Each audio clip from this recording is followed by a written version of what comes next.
इस प्लांट को हम इंडोर भी रख सकते हैं और आउटडोर भी रख सकते हैं। जब हम इस प्लांट को आउटडोर में रखते हैं तो हम इसे प्रॉपर शेड में रखना चाहिए जहाँ पे ब्राइट लाइट आती है, और इंडोर में भी हमें इसे वहाँ रखना चाहिए जहाँ इसको प्रॉपर लाइट मिले और प्रॉपर इसको एयर मिले। और ये एक ऑर्नामेंटल प्लांट है। तो friends, welcome to Garden Inside. और आज की वीडियो में जो है मैं लिपस्टिक एग्लोनिमा का प्लांट लेके आई हूँ। लिपस्टिक एग्लोनिमा भी कई कलर्स में आता है, रेड कलर में भी आता है और पिंक में भी आता है।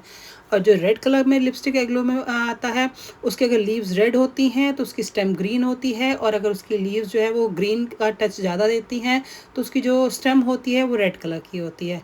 लेकिन ये जो है मेरे पास जो प्लांट है, इसके जो है जो लीव्स हैं वो थोड़ा पिंकिश में है। फ्रेंड्स, एग्लोनिमा कई तरह की वेराइटीज़ में आता है।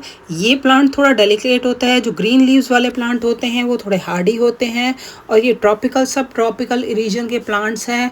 और जो इसका नेटिव प्लेस है वो साउथ ईस्ट एशिया वगैरह है। तो ये प्लांट जो है ज़्यादातर जो है ऐसी जगह पे पाए जाते हैं जहाँ वार्मथ होती है लेकिन साथ में ह्यूमिडिटी होती है। तो मोस्टली ये जो है पेड़ों के नीचे पाए जाते हैं जहाँ पर इनको ह्यूमिडिटी मिलती रहती है, और साथ में जो है इसको जो है ब्राइट लाइट मिलती है। प्रॉपर डायरेक्ट सनलाइट के टच में ये जो है प्लांट सर्वाइव नहीं कर सकते हैं। तो फ्रेंड्स, बात कर लेते हैं इस प्लांट की रिक्वायरमेंट की। तो उसकी क्या 5 रिक्वायरमेंट्स हैं: soil, water, fertiliser, sunlight, pot and placement. Friends, इस प्लांट को हम 18 से लेकर 30 डिग्री टेम्परेचर तक डायरेक्ट सनलाइट में रख सकते हैं। टेम्परेचर कम हो जाता है, टेम्परेचर ज़्यादा हो जाता है तो ये प्लांट जो है ना ठंड बर्दाश्त कर सकता है और ना ज़्यादा गर्मी बर्दाश्त कर सकता है। तो इसीलिए जो है हम 18 से लेकर 30 डिग्री तक उसको डायरेक्ट सनलाइट दे सकते हैं। उसके बाद जो है हमें इसे शेड में रख लेना चाहिए, विंटर्स में भी और समर्स में भी। तो फ्रेंड्स, सॉइल मीडिया में मैं जो है 25% जो गार्डन सॉइल लेती हूँ नॉर्मल, और उसके अलावा जो है राइस हस्क 25%, कोकोपीट या कोको चिप्स ले सकते हैं। तो फ्रेंड्स, मैं कोको चिप्स लेती हूँ क्योंकि कोकोपीट जो है वो वाटर ज़्यादा अब्जॉर्ब करता है। और साथ में कोई भी कंपोस्ट ले सकते हैं, लीव कंपोस्ट, वर्मी कंपोस्ट।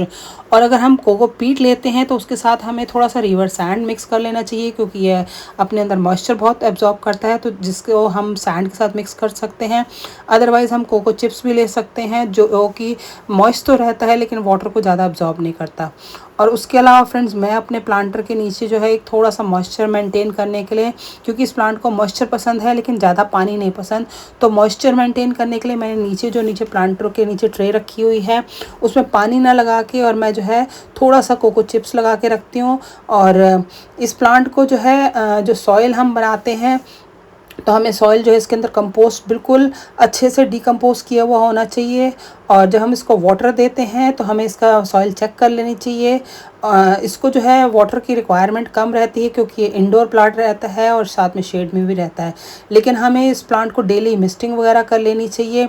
और जब हम इसके लीव्स के ऊपर मिस्टिंग करते हैं तो हम इसकी थोड़ा सा जो हमने इसके प्लांटर की ट्रे में रखा है उसको भी थोड़ा सा मिस्ट कर लेंगे तो उस मॉइस्चर बना रहेगा। और साथ में हम इसकी लीव्स को भी जो है रेगुलर क्लीन करते रहना चाहिए ताकि जो है प्लांट बिल्कुल शाइन करे और अच्छे से ग्रोथ करे। और वाटर को चेक करने के लिए, क्योंकि ये शेड में रहने वाला प्लांट है या फिर हम इंडोर रखते हैं तो उसकी वाटर रिक्वायरमेंट ज़्यादा नहीं रहती है, तो जब भी हम इसको पानी देते हैं तो हम इसको थोड़ा सॉइल के अंदर कोई भी स्टिक वगैरह डाल के चेक कर सकते हैं। तो फ्रेंड्स, ये देखिए मैं इसके अंदर एक नाइफ़ लगा के चेक कर रही हूँ जो कि मेरे ईजिली जा रहा है, लेकिन इसके ऊपर से पता नहीं लग रहा।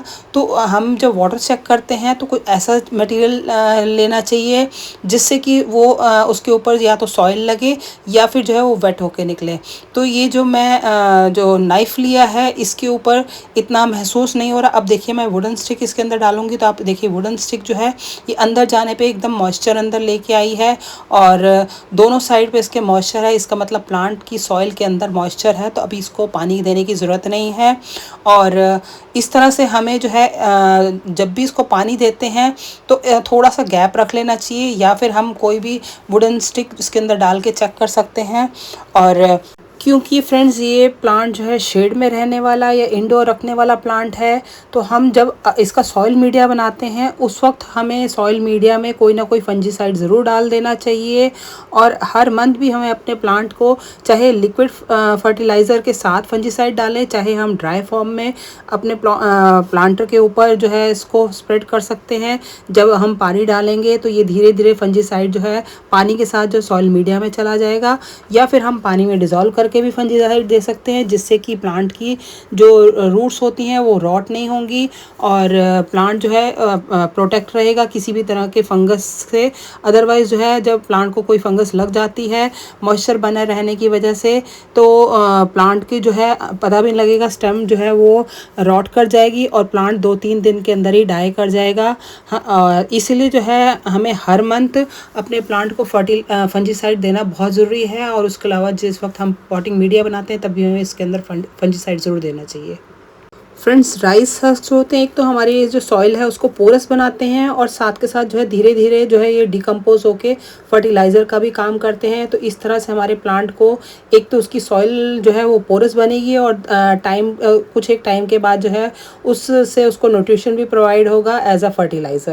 फ्रेंड्स, पीस लिली और एंथूरियम के अलावा लिपस्टिक एग्लोनिमा के ऊपर भी फ्लावर्स आते हैं। फ्रेंड्स, लिपस्टिक एग्लोनिमा के ऊपर जो है इसकी लीव्स तो पिंक आती हैं, उसके अलावा इसके ऊपर फ्लावर्स भी आते हैं। और किसी प्लांट के ऊपर मैंने नहीं देखे हैं इसकी लिपस्टिक एग्लोनिमा की वैरायटी के। लेकिन ये प्लांट जो फ्लावर्स होते हैं ये इसके ऊपर कोई सीड वगैरह नहीं बनते हैं, या सीड से हम इसको अगर बनते भी हैं तो हम इसको जर्मिनेशन में काम नहीं आएंगे। इसलिए जो है ये प्लांट की एनर्जी लेते हैं, तो हमें इस फ्लावर को हम हटा लेना चाहिए, क्योंकि ये अनवांटेड प्लांट की एनर्जी लेते हैं। और जिस वक्त हम इसको हटाएंगे तो प्लांट साइड से और लीव्स निकालना शुरू करेगा।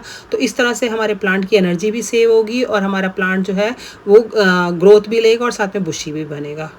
उसके अलावा ये प्लांट जो है समर्स में ग्रोथ करता है, विंटर्स में इसकी ग्रोथ बिल्कुल स्लो डाउन हो जाती है। तो जब ये समर्स में ग्रोथ करता है तो स्प्रिंग के टाइम, फरवरी मार्च के टाइम जो है हम इस प्लांट को जो है कोई भी अच्छा सा फर्टिलाइज़र दे सकते हैं। और अगर हर मंथ भी हम इसको अगर कोई लिक्विड फर्टिलाइज़र जो हमारे कंपोस्ट का लिक्विड फर्टिलाइज़र होता है वो बना के अपने प्लांट को एवरी मंथ दे सकते हैं। उसके अलावा जो है हम इसको जो है अगस्त सितंबर के आसपास रेनी सीजन के बाद हम इस प्लांट को फर्टिलाइज़र दे सकते हैं एक बार। तो इतना ही प्लांट के लिए सफिशेंट है। फ्रेंड्स, विंटर में इस प्लांट की ग्रोथ बहुत स्लो डाउन हो जाती है, इसलिए इस प्लांट को विंटर्स में कोई फर्टिलाइज़र देने की रिक्वायरमेंट नहीं होती है। फ्रेंड्स, लिपस्टिक एग्लोनिमा की जो जड़ें होती हैं वो ज़्यादा गहरी नहीं जाती, इसलिए हमें कोई भी डीप प्लांटर नहीं लेना चाहिए। हम जो है 5-6 इंच डीप प्लांटर के अंदर लगा सकते हैं, चाहे प्लांटर हमारा चौड़ा हो लेकिन गहरा ज़्यादा नहीं होना चाहिए, क्योंकि इसकी जड़ ज़्यादा गहरी नहीं जाती हैं। प्लांट रूट बाउंड बहुत पसंद करता है, और इस प्लांट को हमें छोटे से ही पॉट में लगाना चाहिए। इस प्लांट के लिए 6 to 8 इंच का पॉट सफिशेंट है। अगर हमारा प्लांट में ज़्यादा स्टेम्स नहीं है तो इसके लिए जो है 6 इंच का पॉट का सफिशेंट है। मेरा प्लांट भी 6 इंच के पॉट में लगा हुआ है, और जैसे जैसे ये अपने नीचे से और ब्रांचेस निकालता है और जब ये रूट बाउंड हो जाता है तभी जो है हमें इस प्लांट को नए प्लांटर में डालना चाहिए, इसकी रिपोर्टिंग करनी चाहिए। अदरवाइज़ जो है इसकी प्लांट जो रूट्स होती हैं बहुत डेलिकेट होती हैं, तो इसको प्लांट को हम ज़्यादा छेड़छाड़ करेंगे तो उसकी रूट्स जो है वो डैमेज हो सकती हैं। उसके अलावा ओवर वाटरिंग की वजह से भी इस प्लांट की रूट्स डैमेज हो जाती हैं। इसलिए बस हमें पानी का ध्यान रखना है, और प्लांट को तब हम रिपोर्ट करें जब इसके जो है बिल्कुल रूट बाउंड हो जाए, उसके अंदर बहुत सारी स्टेम्स निकल के आएँ।